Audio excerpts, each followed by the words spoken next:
खूप मारायचे, पण ते सर्व आपल्या भल्यासाठीच काढायचे, आम्हाला वाटायचं की कधी होऊया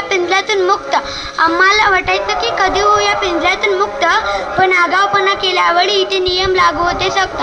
पण आवाड्यात हिरवेगार झाडे आहेत, बडाचे, पिंपळाचे व लिंबाचे. हे झाड मला प्रार्थनाच्या वेळेस खूप सावली देतात. माझ्या शाळेतल्या सर्व शिक्षकांनी काही कुंड्यामध्ये अनेक प्रकारचे फुलांची झाडे लावली आहेत.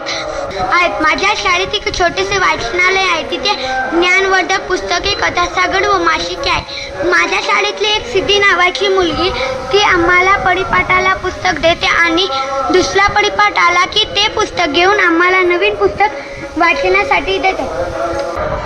माझी शाळा खूप सुंदर आहे. माझ्या शाळेतील लाल मातीचे मैदान आहे, त्यावर आम्ही क्रिकेट व असे कोणतेही खेळ खेळतात. धन्यवाद.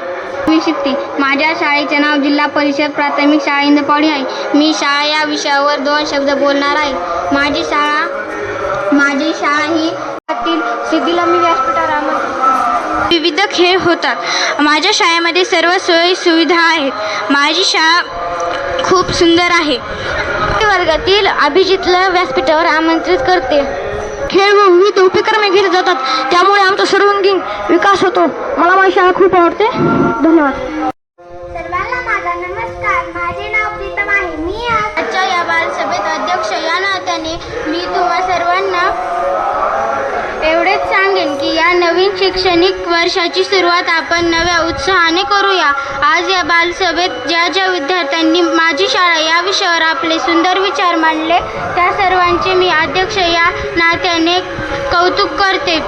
अरे सगळं स्तुती तुम्ही केली आणि तुम्हाला मी आज या ठिकाणी एवढंच सांगतो की पुढच्या बालसभा अगदी उत्तम नियोजनानं आणि मन लावून साजऱ्या कराव्यात. आणि या ठिकाणी अग्निवीर म्हणून निवड झालेली आहे. तो जर या ठिकाणी त्याला स्टेज करेज आहे, तो पुढे गेल्यानंतर ज्या ठिकाणी आपण काम करतो त्या ठिकाणी सुद्धा आपली छाप वेगळीच पडते. ज्याला बोलण्याची सवय आहे, ज्याला उभं राहून स्टेजवरती बोलता येतं, असे लोक सगळ्यांची लिडरशिप करतात, सगळ्यांच्या पुढे राहतात, अग्रेसर राहतात आणि इतरांना सुद्धा त्याच्यामधून प्रेरणा देतात. आई वडिलांकडे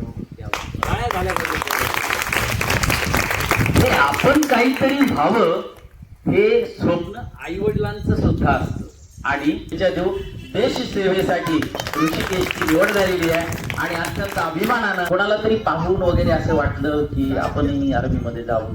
हो, माझ्यासोबतचे भरपूर मुलं होते तयारी करत होते. आता एक जण थोडं आणि लईत 7वी पर्यंतच असते, जास्त काही नसते. 7वी पर्यंत तेवढा अभ्यास आहे, त्याच्या बाहेर काहीच येत नाही. त्याच्यामुळे सगळ्यात महत्वाचा मुद्दा बघा काय सांगितलं, ऐकलं तुम्ही? 7वी पर्यंतचाच अभ्यास जास्त महत्वाचा आहे. त्यातल्या